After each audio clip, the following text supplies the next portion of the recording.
Welcome to Dweller of the Dark. We are a channel honoring the yellowed and blackened bones of many prominent authors. We will be digging up several obscure, strange, and forgotten authors who influenced many of the great horror, science fiction, and fantasy writers today. Comment below if you like. If you have authors that you'd like to see recognized, list them in the comments or contact our author page. Subscribe for more tales of the horrifying, obscure, strange, and forgotten. We'll have quite a collection. Climbing out of the tombs. If you like any of our tales, hit the like button below. You can find us on Facebook at Jeffrey LeBlanc Horror Writer. Official website, jeffreyleblanc.com. On Amazon and Twitter. Howard Phillips Lovecraft was a horror master who achieved posthumous fame. His works have influenced so many horror masters today, from Stephen King to Robert Bloch to Clark Ashton Smith and so many more. Lovecraft's influence is easily seen in their abhorrent creations. Virtually unknown during his lifetime, Lovecraft published in pulp magazines before he died in poverty. But thanks to writers such as August Derleth, Clark Ashton Smith, and most certainly Robert Bloch, H.P. Lovecraft is now regarded as one of the most significant 20th century authors of horror and weird fiction. Among his most celebrated tales are The Rats in the Walls, The Call of Cthulhu, At the Mountain of Madness, The Shadow over Innsmouth, and The Shadow Out of Time, all canonical to the Cthulhu mythos. We'll be reading those in future episodes. The Tree is a macabre short story by H.P. Lovecraft, written in 1920. It was published in October 1921 in the Triad. The story is set in ancient Greece and concerns two sculptors, Kalos and Musi, who accept a commission with ironic consequences. Lovecraft wrote The Tree early in his career. Lovecraft expert S.T. Jossi stated that although the story may be a trifle obvious, it's an effective display of Lovecraft's skill in handling a historical setting.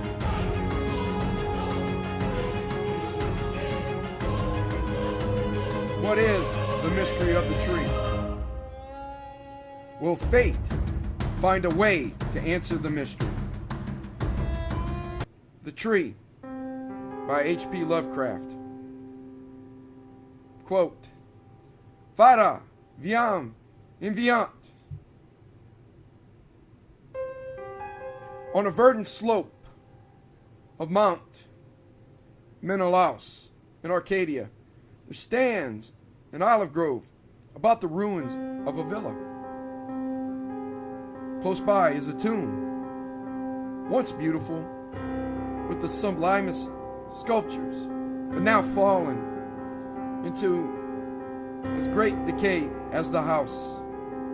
At one end of that tomb, its curious roots displacing the time-stained blocks of Pentelic marble, grows at an unnaturally large olive tree with oddly repellent shape, so like to some grotesque man or deaf distorted body of a man that the country folk fear to pass it at night when the moon shines faintly through the crooked boughs. Mount Menelaus is a chosen haunt of dreaded Pan, whose queer companions are many, and simple swains believe that the tree must have some hideous kinship to these weird Panacea. But an old beekeeper who lives in the neighboring cottage told me a different story. Many years ago, when the hillside villa was new and resplendent, there dwelt within it the two sculptors, Kalos and Musides. From Lydia to Neapolis, the beauty of their work was praised, and none dared say that the one excelled the other in skill.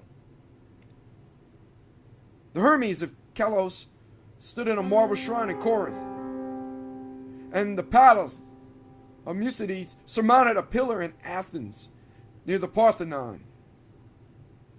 All men paid homage to Kalos and Musides, and marveled that no shadow of artistic jealousy cooled the warmth of their brotherly friendship. But though Kalos and Musides dwelt in unbroken harmony, their natures were not alike. While Musides reveled by night amidst the urban gaieties of Tegea, Kalos would remain at home, stealing away from the sight of his slaves into the cool recesses of the olive grove. There he would meditate upon the visions that filled his mind, and there devise the forms of beauty which later became immortal in breathing marble. Idle folk indeed said that Kalos conversed with the spirits of the grove, and that his statues were but images of the fauns and dryads he met there, for he patterned his work after no living model. So famous were Kalos and Musides that none wondered when the tyrant of Syracuse sent to them deputies to speak of the costly statue of Tyche, which he had planned for his city. Of great size and cunning workmanship must the statue be, for it was to form a wonder of nations and a goal of travelers. Exalted beyond thought would be he whose work should gain acceptance, and for this honor Kalos and Musides were invited to compete. Their brotherly love was well known, and the crafty tyrant surmised that each, instead of concealing his work from the other, would offer aid and advice. This charity produced two images of unheard of beauty, the lovelier of which would eclipse even the dreams of poets. With joy, the sculptors hailed the tyrant's offer, so that in the days that followed, their slaves heard the ceaseless blows of chisels. Not from each other did Kalos and Musides conceal their work, but the sight was for them alone, saving theirs. No eyes beheld the two divine figures released by skillful blows from the rough blocks that had imprisoned them since the world began. At night, as of yore, Musides sought the banquet halls of Tegea, while Kalos wandered alone in the olive grove. But as time passed, men observed a want of gaiety in the once sparkling Musides. It was strange, they said amongst themselves, that depression should thus seize one with so great a chance to win art's loftiest reward. Many months passed, yet in the sour face of Musides came nothing of the sharp expectancy which the situation should arouse. Then one day Musides spoke of the illness of Kalos, after which none marveled again at his sadness, since the sculptor's attachment was known to be deep and sacred. Subsequently, many went to visit Kalos, and indeed noticed the pallor of his face. But there was about him a happy serenity, which made his glance more magical than the glance of Musides, who was clearly distracted with anxiety, and who pushed aside all the slaves in his eagerness to feed and wait upon his friend with his own hands. Hidden behind heavy curtains stood the two unfinished figures of Tyche, little touched of late by the sick man and his faithful attendant.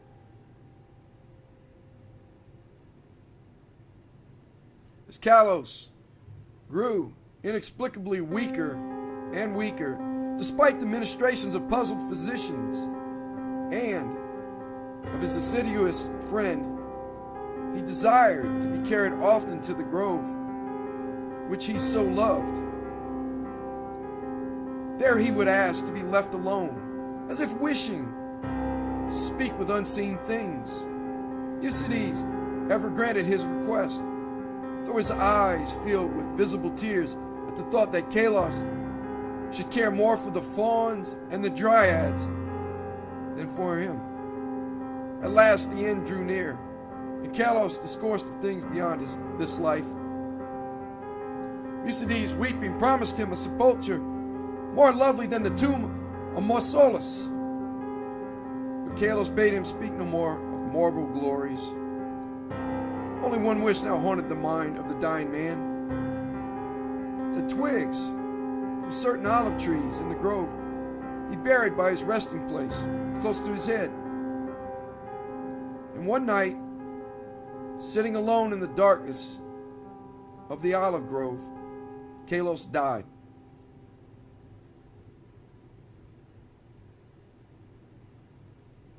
Beautiful beyond words was the marble sepulchre which stricken Eucides carved for his beloved friend. None but Kalos himself could have fashioned such vast reliefs, wherein were displayed all the splendors of Elysium. Nor did Eucides fail to bury close to Kalos' head the olive twigs from the grove. At the first violence of Eucides' grief gave place to resignation, he labored with diligence upon his figure of Teshae. All honor was now his, since the tyrant of Syracuse would have the work of none save him or Kalos. His task proved a vent for his emotion, and he toiled more steadily each day, shunning the gaieties he once had relished. Meanwhile, his evenings were spent beside the tomb of his friend, where a young olive tree had sprung up near the sleeper's head. So swift was the growth of this tree, and so strange was its form, that all who beheld it exclaimed in surprise. And Eucides seemed at once fascinated and repelled. 3 years after the death of Kalos, Eucides dispatched a messenger to the tyrant, and it was whispered in the agora at Tegea that the mighty statue was finished. By this time, the tree by the tomb had attained amazing proportions, exceeding all other trees of its kind, and sending out a singularly heavy branch above the apartment in which Eucides labored. As many visitors came to view the prodigious tree as to admire the art of the sculptor, so that Eucides was seldom alone. But he did not mind his multitude of guests.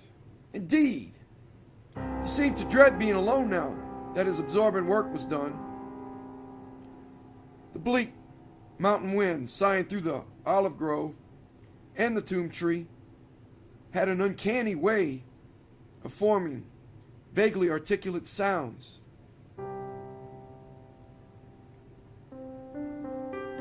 The sky was dark on the evening that the tyrant's emissaries came to Tegea. It was definitely known that they had come to bear away the great image of Teshae and bring eternal honor to Eucides. So their reception by the proxenoi was of great warmth. As the night wore on, a violent storm of wind broke over the crest of Menelaus, and the men from far Syracuse were glad that they rested snugly in the town.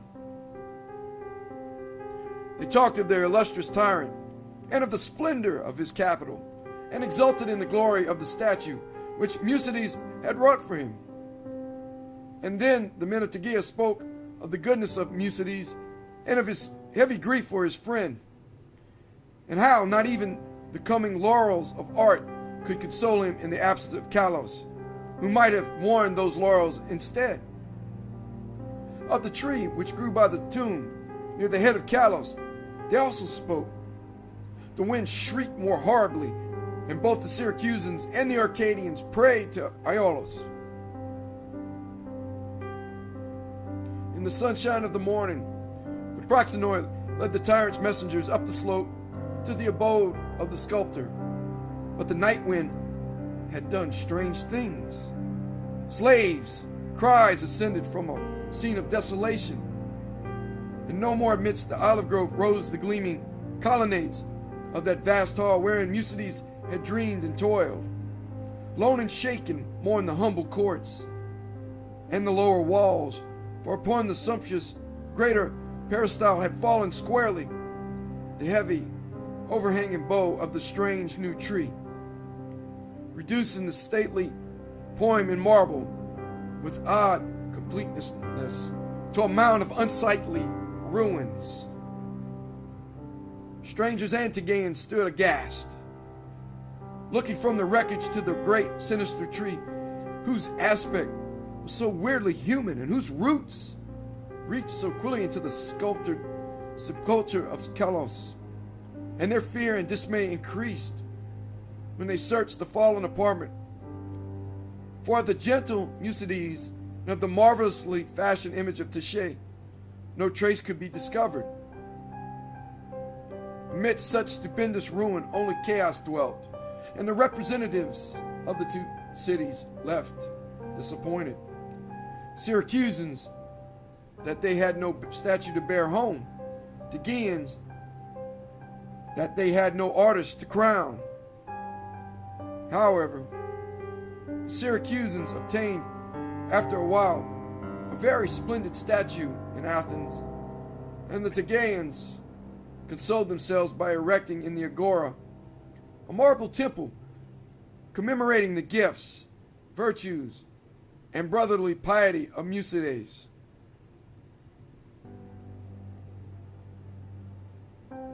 But the olive grove still stands, as does the tree growing out of the tomb of Kalos. And the old beekeeper told me that sometimes the boughs whisper to one another in the night wind, saying over and over again, Oda, Oda, I know, I know.